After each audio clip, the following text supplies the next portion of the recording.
J'ai parfois l'âme prise dans des filets qui me tourmentent, chantait Claudio Capeo dans Ça va, titre paru à l'été 2016 sur son premier album éponyme. Quelques mois plus tôt, le chanteur alsacien accédait à la célébrité en participant au télécrochet The Voice, sur TF1.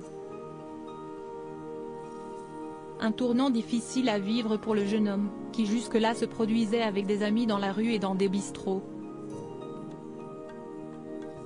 Invité avec son accordéon, ce samedi 26 novembre, sur la radio RTL pour l'émission On refait la télé, afin de présenter son dernier album, Rose et Vent, Claudio Capeo s'est confié sur les pensées noires qui l'ont envahi lorsqu'il s'est retrouvé sous les projecteurs. J'ai complètement pété les plombs, j'ai pensé au suicide, a-t-il raconté à l'animateur Éric Dussart, qui le questionnait sur la manière dont il avait vécu le tourbillon médiatique de ses débuts.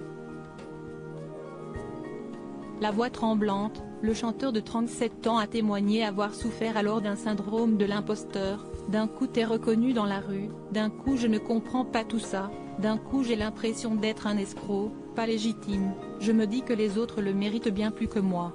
Et je craque.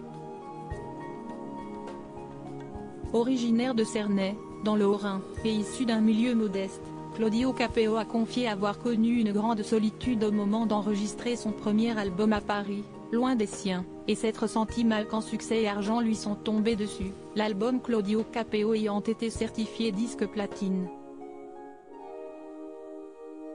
The Voice, que sont devenus les anciens candidats emblématiques ?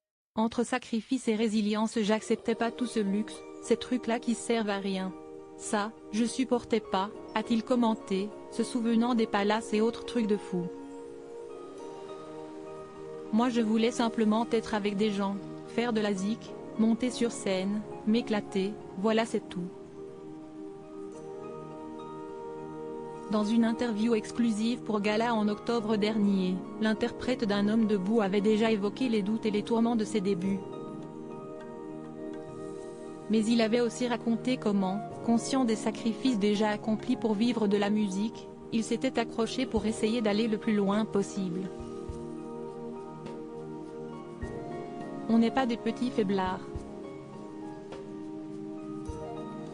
Même si c'est dur par moments, on va toujours s'en sortir. Article écrit en collaboration avec 6 médias. Crédit photo, capture d'écran Instagram RTL.